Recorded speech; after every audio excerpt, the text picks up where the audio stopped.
المغتربين عارفين أزمة إن إحنا نبقى نفسنا ناكل أكلة بس ما عندناش المكونات اللي تخلينا نعمل الأكلة دي. أنا كنت عايزة أعمل رقاق وأنا عندي مشكلة إن مفيش حد حواليا بيبيع رقاق طري ولا حتى ناشف. فالجيش قالك اتصرف. أنا عايشة في كاليفورنيا، وكاليفورنيا معروفة إن هي فيها جاليات كتير جدا. بعض من الجاليات دي بتاكل نوع العيش دوا اللي بيسموه هنا لافاش. هو أشبه كتير قوي بالرقاق الطري، معمول من نفس العجينة ونفس الطعم، هو بس شكله مختلف، بيجي طويل قوي كده فلازم أنا أقصه بالمقص. طبعا ده كان اختراع بالنسبة لي لما لقيت العيش دوا، وقلت طب ما أجرب، ما هو نفس شكل الرقاق الطري. ولما جربته طلع بالظبط نفس طعم الرقاق الطري بتاع مصر. وللمغتربين اللي بيحبوا الرقاق الناشف ممكن تنشفوه في الفرن وبرضه تستعملوه زي الرقاق بالظبط. الرقاق مفهوش اختراع قوي، بس انا بعمله بطريقه مختلفه شويه، على النار من فوق مش في الفرن، وبرضه هي مش بسهوله الاكله بس بالنفس. الرقاق عباره عن لحمه معصجه، والرقاق نفسه اللي بنسقيه في الشرب. بالنسبه للحمه المعصجه دي ستيبل في المطبخ المصري، بنستعملها في حاجات كتير. بس هي عباره عن لحمه مفرومه بشوحها لحد ما تاخد لون، وبعدين بحط عليها بصل. يستحسن البصل يكون متقطع لإيد مش في الكبة. بشوحهم مع بعض واحط ملح وفلفل وشويه بهارات بسيطه جدا، واسيبهم لحد ما البصل يدبل، وبس كده خلاص. التريك بتاعتي بقى اللي انا اتعلمتها من ماما الله يرحمها، هي ان انا بعمل الرقاق على البوتاجاز من فوق مش في الفرن.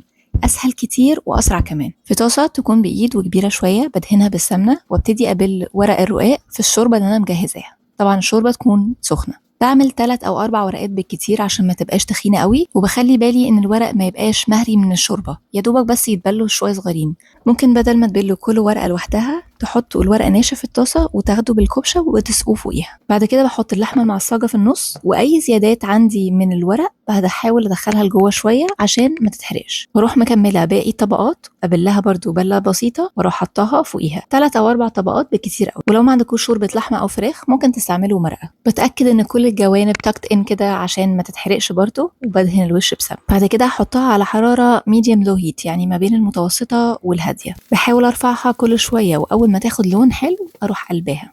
هنا رزقت مني بس شويه في الحروف عشان نسيت ادهنها بالسمنه، بس مفيش مشكله. بزود سمنه تاني واروح قلبها على الناحيه التانيه، ونفس الموضوع بسيبها على ميديوم لو هيت لحد لما تاخد لون تاني حلو. الطريقه دي اسرع بكتير جدا من لو هنعملها في الفرن، ما بتاخدش تقريبا من 5 ل 10 دقايق ده لو اخدتها. والكرانش اللي بتطلع بيه حلو جدا، بتبقى طريه من جوه ومقرمشه من بره. بعد كده بقطعها، وانا بستخدم المخرطه عشان اقطعها، بحس ان هي بتسهل الدنيا عليا قوي. ولادي مسميينها ايجيبشن بيتزا، يعني البيتزا المصريه. لو ما جربتوش الرقاق الطري قبل كده جربوه، بجد هيعجبكم جدا، بيبقى احلى بكتير من الرقاق الناشف. ولو انتوا بتحبوا الرقاق الناشف برضو جربوا الطريقه دي على البوتاجاز من فوق، احلى واسهل بكتير من الفرن. قولوا لي انتوا بتعملوا الرقاق الطري ولا الناشف، وبتعملوه في الفرن ولا على البوتاجاز؟ بون ابيتي، او زي ما بنقول في مصر بالهنا والشفا.